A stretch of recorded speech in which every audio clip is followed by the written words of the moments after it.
ವ್ರತಕ್ಕೆ ಸಹಾಯ ಮಾಡುವ ಕನ್ಯೆ ಮಖ ನಕ್ಷತ್ರದ ಅಮೃತ ಗಳಿಗೆಯಲ್ಲಿ ಜನ್ಮ ತಾಳಿದವಳಾಗಿರಬೇಕು.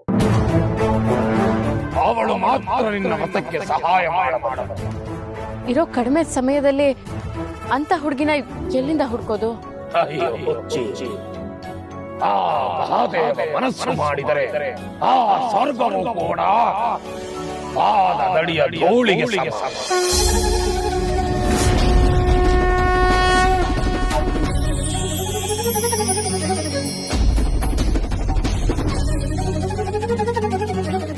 ತಾಯಿ ಪ್ರೇತರಾಜೇಶ್ವರಿ, ಮಖ ನಕ್ಷತ್ರದ ಅಮೃತಗಳಿಗೆ ಹುಟ್ಟಿರುವ ಆ ಮಾನವ ಕನ್ಯೆ ಎಲ್ಲಿರುವಳು ಎಂದು ತೋರಿಸು ತಾಯಿ, ತೋರಿಸು.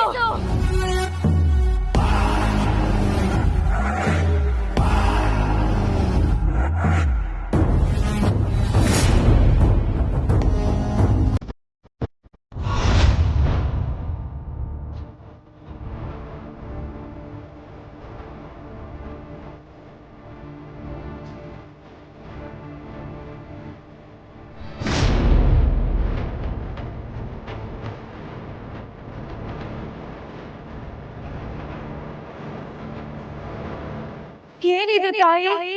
ಈ ಪುಷ್ಪವನ್ನು ತೋರಿಸಿ ಏನು ಹೇಳುತ್ತಿರುವೆ ನೀನು?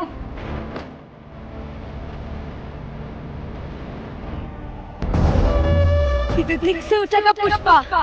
ಇದು ಮಖ ನಕ್ಷತ್ರದ ಅಮೃತಗಳಿಗೆ ಹುಟ್ಟಿರುವ ಆ ಮಾನವ ಕನ್ಯೆ ಎಲ್ಲಿರುವಳು ಎಂದು ತೋರಿಸುತ್ತದೆ. ಈ ಪುಷ್ಪವನ್ನು ಅವಳು ಮುಟ್ಟಿದರೆ ಇದರ ಬಣ್ಣ ಬದಲಾಗುತ್ತದೆ.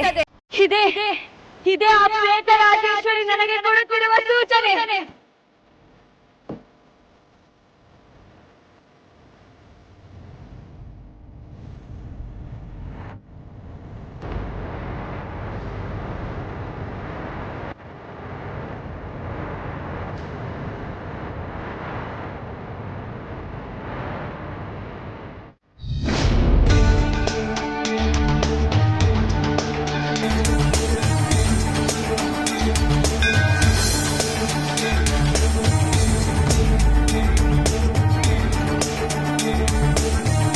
ಸ್ವಾಮಿಗಳೇ, ನಾಗಮಣಿ ಶಕ್ತಿ ಕುಂದಿರೋದಕ್ಕೂ ನೀವ್ ನನ್ನನ್ನ ಇಲ್ಲಕ್ ಕರ್ಕೊಂಡ್ ಬಂದಿರೋದಕ್ಕೂ ಏನ್ ಸಂಬಂಧ? ಏನೋ ವ್ರತ ಮಾಡ್ಬೇಕು ಅಂತ ಹೇಳಿ ಇಲ್ಲಕ್ ಕರ್ಕೊಂಡ್ ಬಂದಿದ್ದೀರಲ್ಲ? ಜೈ ಭೋಲೆನಾಥ. 125 ಸಂವತ್ಸರಗಳ ಭೂಲೋಕದ ಈ ಅಲೆದಾಟಕ್ಕೆ ಜಂಜಾಟಕ್ಕೆ ಮುಕ್ತಿ ಇಲ್ಲವೇ ತಂದೆ. ಕ್ಷುದ್ರಲೋಕದ ಪ್ರೇತ ಶಕ್ತಿಯ ಶಾಪಕ್ಕೆ ನಾಗಲೋಕವು ನಾಶವಾಗುತ್ತಿರುವುದು ಕಾಣುತ್ತಿಲ್ಲವೇ ತಂದೆ? ಕಾಣುತ್ತಿಲ್ಲವೇ? ಸ್ವಾಮಿಗಳೇ, ಏನ್ ಮಾತಾಡ್ತಾ ಇದೀರಾ ನೀವು? ನಾನೇನೋ ಕೇಳ್ತಿದ್ರೆ ನೀವೇನೋ ಹೇಳ್ತಾ ಇದ್ದೀರಲ್ಲ? ಶಿವ, ನಾಗಮಣಿಗೋಸ್ಕರ ಭೂಲೋಕದಲ್ಲಿ ಕ್ಷುದ್ರ ಶಕ್ತಿಗಳು ಪ್ರಯತ್ನ ಪಡುತ್ತಿದ್ದಾರೆ. ಆದರೆ ಈಗ ಬೇರೆ ಲೋಕದ ಕ್ಷುದ್ರ ಶಕ್ತಿಗಳು ಕೂಡ ಪ್ರಯತ್ನ ಪಡುತ್ತಿದ್ದಾರೆ ಎಂದು ನನ್ನ ಮನಸ್ಸು ಕೂಗಿ ಕೂಗಿ ಹೇಳುತ್ತಿದೆ.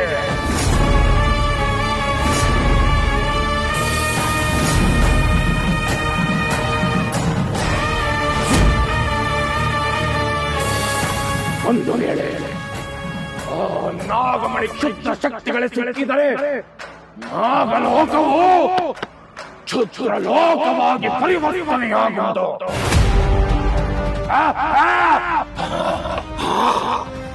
ಅದೆಂದಿಗೂ ಆಗಬಾರದು, ಆಗಕೂಡದು. ಕ್ಷುದ್ರ ಶಕ್ತಿಗಳಿಗೆ ನಾಗಮಣಿ ಕೈ ಸೇರದಂತೆ ತಡೆಯುವ ಶಕ್ತಿ ಏನಾಗಿದೆ?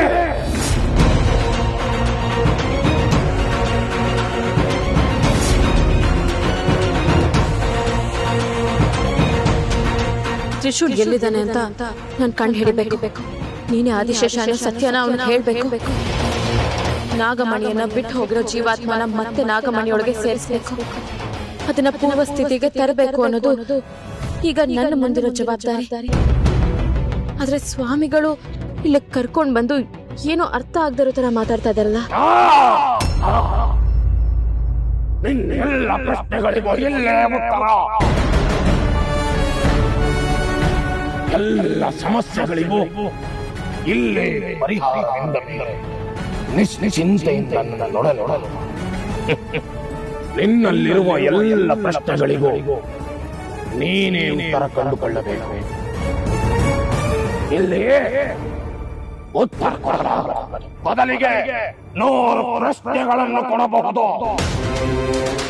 ಬೇಡ, ಪೂಜಾ ಸಮಯದಲ್ಲಿ ಪ್ರಶ್ನೆಗಳು ಬೇಡ.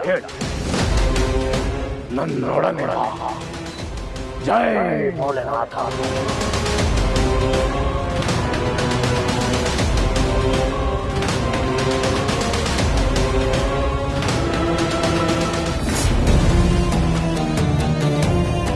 ಪ್ರೇತರಾಜೇಶ್ವರಿ, ಈ ದಿಕ್ಸೂಚಿ ಪುಷ್ಪ ತೋರಿಸೋ ದಾರಿಯಲ್ಲೇ ನಡೆದು ಬರ್ತಾ ಇದ್ದೇನೆ. ದಿಕ್ಕು ತಪ್ಪದ ಹಾಗೆ ಗಾಳಿ ಸಹಾಯಕ್ಕೆ ನಿಂತಿದೆ. ಎಲ್ಲವೂ ನಿನ್ನ ಆಶೀರ್ವಾದ ತಾಯಿ. ಆದಷ್ಟು ಬೇಗ ಮಕಾ ನಕ್ಷತ್ರದ ಅಮೃತ ಗಳಿಗೆಯಲ್ಲಿ ಹುಟ್ಟಿದ ಆ ಮಾನವ ಕಣ್ಣಿಗೆ ನನ್ನ ಕಣ್ಣಿಗೆ ಬೀಳೋ ಹಾಗೆ ಮಾಡು. ಅವಳು ಸಿಕ್ಕಿ ನನ್ನ ಶೇಷನಾಗನ ಮದುವೆಯಾದರೆ ಮಾತ್ರ ನಾಗಲೋಕವನ್ನ ನಿಷ್ಠ ಬಂದ ಹಾಗೆ ಧ್ವಂಸ ಮಾಡಬಹುದು.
ಸ್ವಾಮಿಗಳೇ, ಇದು ತಾಯಿ ಪಾರ್ವತಿ ಈಶ್ವರಿಯ ದೇವಸ್ಥಾನ. ಶಿವನ ಶಕ್ತಿಗೆ ಪಾರ್ವತಿಯ ಶಕ್ತಿಯು ಸೇರಿದ ಮಹಾಶಕ್ತಿಯುಳ್ಳ ದೇವಸ್ಥಾನ. ಅಷ್ಟ ದಿಕ್ಪಾಲಕರೇ ಕ್ಷೇತ್ರ ಪಾಲಕರೆನಿಸಿಕೊಂಡ ಮಹಾ ದೇವಸ್ಥಾನ. ಇದು ಪಾರ್ವತಿಯ ಮೂಲ ಸ್ಥಾನ. ಶಕ್ತಿ ಪೀಠಗಳ ಸಾಲಿಗೆ ಸೇರದಿದ್ದರು ಶಕ್ತಿ ಪೀಠಗಳಷ್ಟೇ ಸರಿಸಮಾನವಾದ ದೇವಸ್ಥಾನ. ತನ್ನ ಮಗನಾದ ವಿನಾಯಕ ತಲೆಯಲ್ಲಿ ಕತ್ತರಿಸಿದ ಆ ಶಿವನ ವಿರುದ್ಧ ಪಾರ್ವತಿಯು ಹುಂಕರಿಸಿ ಆರ್ಭಟಿಸಿದ ಮೂಲ ಸ್ಥಳ ಇದು. ಈ ಜಾಗ ಆ ಜಗನ್ಮಾತೆಯಲ್ಲಿ ಮನಸ್ಸಿಟ್ಟು ಸ್ಮರಿಸಿದರೆ ಸಕಲವನ್ನು ಪೂರೈಸುವ. ನನ್ನನ್ನ ಇಲ್ಲಿ ಕರ್ಕೊಂಡು ಬಂದ ಉದ್ದೇಶ, ನೀನು ಈ ಪಾರ್ವತಿಯ ವರಪ್ರಸಾದ. ಅವನು ಆ ಆದಿಶೇಷ ಶಿವಾಂಶ ಸಂಭೂತ. ನಾಗಮಣಿಯು ಆ ಮುಕ್ಕಣ್ಣನ 3ನೇ ಕಣ್ಣಿನ ಪ್ರಖರತೆಯಿಂದ ಸಕಲ ಸಮೃದ್ಧಿಯನ್ನು ಹೊಂದಿರುವ ಮಣಿ. ಆದರೆ ಈಗ ಅದರ ಜೀವಾತ್ಮ ಅದರಲ್ಲಿ ಇಲ್ಲ. ಅದನ್ನು ತನ್ನ ಮೂಲ ಸ್ಥಾನಕ್ಕೆ ತರಬೇಕೆಂದರೆ ನೀನು ಈ ದೇವಾಲಯದಲ್ಲಿ ವ್ರತ ಮಾಡಬೇಕು.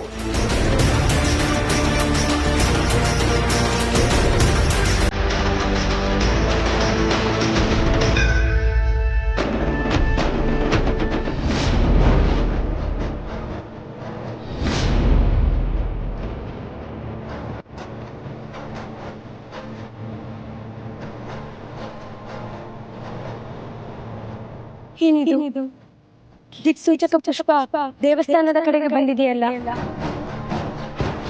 ಅಂದರೆ ಮಕಾ ನಕ್ಷತ್ರದ ಅಮೃತಗಳಿಗೆ ಇರುವ ಹೆಣ್ಣು ಈ ದೇವಸ್ಥಾನದ ಒಳಗೆ ಇದ್ದಾಳೆ.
ನಿಷಿದ್ಧ. ಆದರೆ ಆ ದೇವಸ್ಥಾನ ಒಳಗೆ ಇರುವ ಆ ಮಾನವ ಕನ್ಯೆಯನ್ನು ನೋಡುವುದಾದರೆ ಹೇಗೆ? ತಾಯಿ ಪ್ರೇತ ನಾಗೇಶ್ವರಿ, ನನಗೆ ಶಕ್ತಿ ಕೊಡು.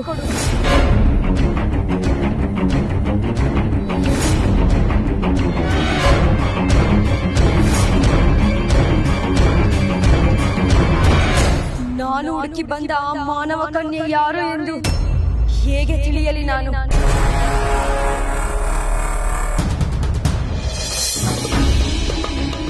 ಸ್ವಾಮಿಗಳೇ, ಪೂಜಾ ವಿಧಾನ ಎಲ್ಲ ಹೇಳ್ಕೊಟ್ಮೇಲೆ ಇಲ್ಲಿಗೆ ಯಾಕೆ ಕರ್ಕೊಂಡು ಬಂದ್ರಿ? ನಾನು ವ್ರತ ಶುರು ಮಾಡ್ಬೋದಲ್ವಾ? ನೀನೊಬ್ಬಳೆ ಪೂಜೆ ಎಂದು ಶುರು ಮಾಡುವ. ಏಕೆಂದರೆ ನೀನು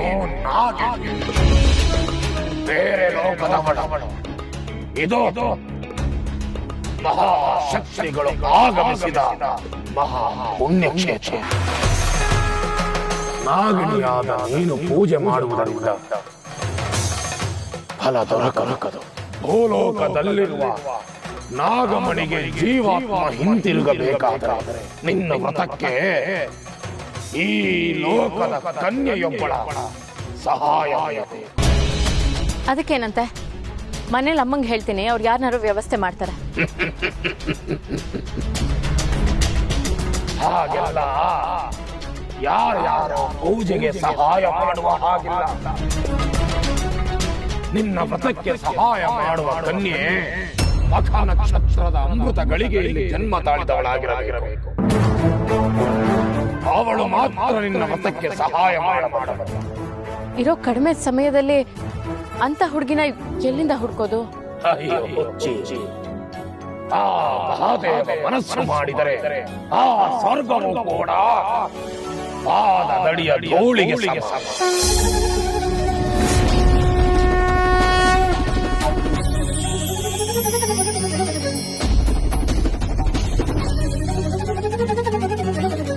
ಅಂತಹದರಲ್ಲಿ ನಿನ್ನ ಮತಕ್ಕೆ ಕನ್ಯೆಯೊಬ್ಬಳು ಸಿಗುವುದು ಕಷ್ಟದ ಮಾತೆ.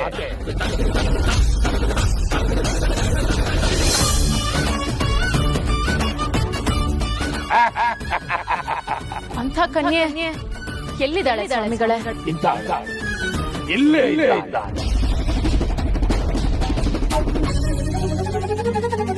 ಈ ತಾಯಿ ಪಾರ್ವತಿಯ ಸನ್ನಿಧಿಯಲ್ಲೇ ಇದ್ದಾಳೆ.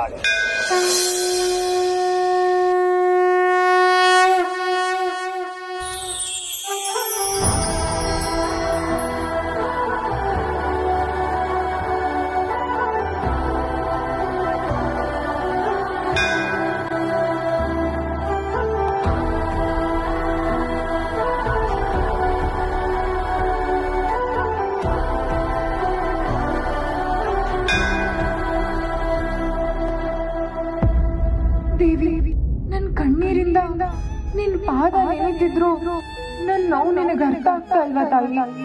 ನೀನು ಸೌಭಾಗ್ಯದ ಪ್ರತೀಕ. ನಾನು ನಿನ್ನಲ್ಲಿ ಬೇಡೋದು ಒಂದೇ, ನನ್ ಹಣೆಯಲ್ಲಿ ಉಳಿಯೋ ಕುಂಕುಮ ಆಶೀರ್ವಾದ ಮಾಡು ತಾಯಿ. ನಿನ್ ಪಾದಕ್ಕೆ ಹಣೆ ಇಟ್ಟು ಪೂರ್ತಿ ಜನ್ಮ ಕಳೆದ್ಬಿಡ್ತೇನೆ.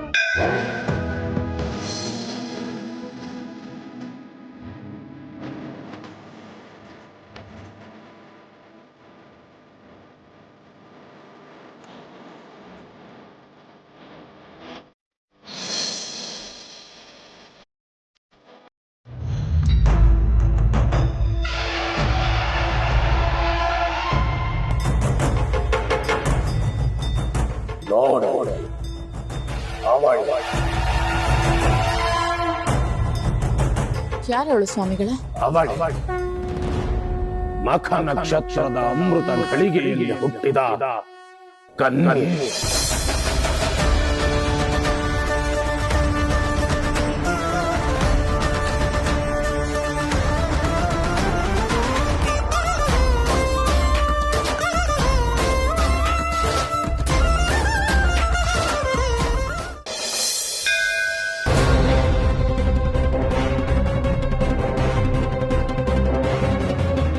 ಮಖ ನಕ್ಷತ್ರದ ಅಮೃತ ಗಳಿಗೆಯಲ್ಲಿ ಹುಟ್ಟಿರುವ ಮಾನವ ಕನ್ಯೆ ದೇವಸ್ಥಾನದ ಒಳಗಿದ್ದಾಳೆ. ಆದರೆ ನಾನು ಒಳಗೆ ಹೋಗುವಾಗಿಲ್ಲ. ಅಷ್ಟು ಜನರಲ್ಲಿ ಯಾರು ಯಾರು ಆ ಕನ್ಯೆ? ನಾನು ಒಳಗೆ ಹೋಗದೆ ಅವಳನ್ನು ಗುರುತಿಸೋದು ಹೇಗೆ?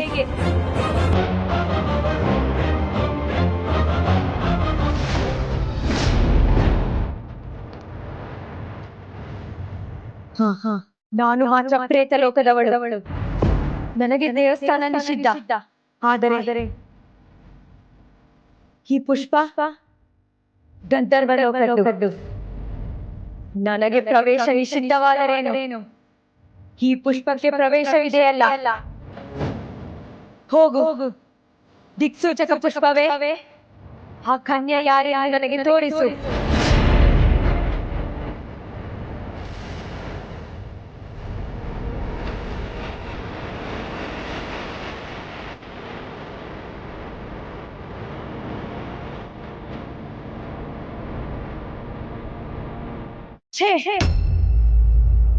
ಯಾರೆಂದು ಗೊತ್ತಾಗುತ್ತಿಲ್ಲವಲ್ಲ.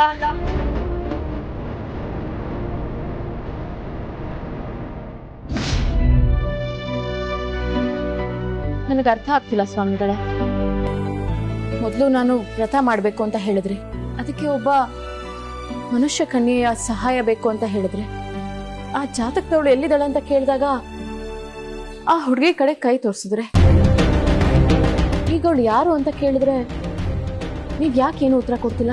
ಉತ್ತರ ಈ ಭೂಲೋಕದ ಈ ಮಾನವ ಕನ್ಯೆ ನಿನ್ನ ಪ್ರಶ್ನೆಗೆ ಉತ್ತರ. ಅಖ ನಕ್ಷತ್ರದ ಅಮೃತ ಗಳಿಗೆಯಲ್ಲಿ ಜನ್ಮವೆತ್ತಿರುವ ಇವಳು ದೈವ ನಿಷ್ಠೆಯುಳ್ಳವಳು, ಮಹಾ ದೈವತೆ. ನಾಗಲೋಕದವಳಾದ ನೀನು ಈ ಸುಮಂಗಲಿ ವ್ರತವನ್ನು ಮಾಡಬೇಕೆಂದರೆ ಈ ಮಾನವ ಕನ್ಯೆಯ ಸಹಾಯ ಬೇಕೇ ಬೇಕು. ನಿನ್ನ ವ್ರತವು ಪೂರ್ತಿಯಾಗಿ ನನಗೆ ಫಲ ಕೊಡಬೇಕೆಂದರೆ ಇವಳ ಸಹಾಯ ಅತ್ಯವಶ್ಯಕ. ನೀನು ಮಾಡಬೇಕಾಗಿರುವ ವ್ರತ ಮಹಾ ಕಠಿಣ ವ್ರತ, ಸಾಮಾನ್ಯ ಮನುಷ್ಯರು ಮಾಡಲು ಸಾಧ್ಯವಾಗದಿರುವ ವ್ರತ. ಪುರಾಣದಲ್ಲಿ ಗಿರಿಜಾದೇವಿ, ಸತಿದೇವಿ, ಸಚಿದೇವಿ ಮಾಡಿದಂತಹ ವ್ರತ ಭೂಲೋಕದಲ್ಲಿ ಕೆಲವು ಮಂದಿ ಮಾಡಿರುವಂತಹ ವ್ರತ. ಸಾಮಾನ್ಯರೆಂದುಕೊಂಡು ಅಸಾಮಾನ್ಯರು ಮಾಡುವಂತಹ ವ್ರತ.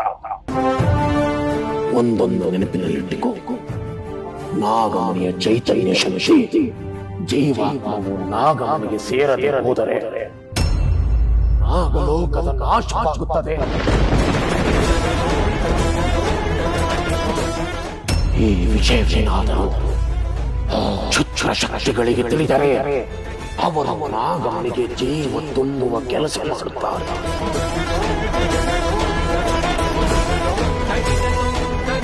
ಆಗಾಗ ನಾಗಮಣಿಯು ತನ್ನ ಸಾತ್ವಿಕತೆಯನ್ನು ಕಳೆದುಕೊಂಡು ತಾಮಸ ಶಕ್ತಿಯಾಗಿ ಪರಿವರ್ತನೆಯಾಗುತ್ತದೆ.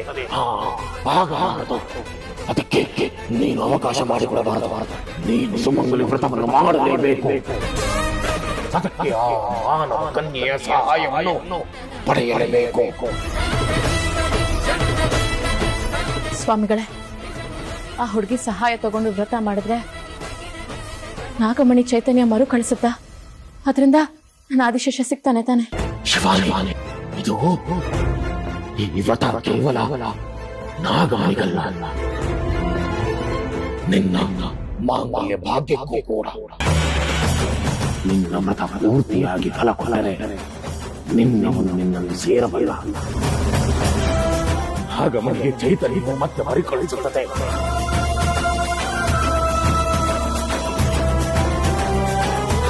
ಸರಿ ಸ್ವಾಮಿಗಳೇ, ಹಾಗಾದ್ರೆ ಈಗ ನಾನು ಮಾಡ್ಬೇಕಾಗಿರೋ ಕೆಲಸ ಆ ಮಖ ನಕ್ಷತ್ರದ ಅಮೃತ ಗಳಿಗೆಯಲ್ಲಿ ಹುಟ್ಟಿರುವ ಆ ಕನ್ಯೆಯ ಸಹಾಯವನ್ನು ಪಡೆದುಕೋ.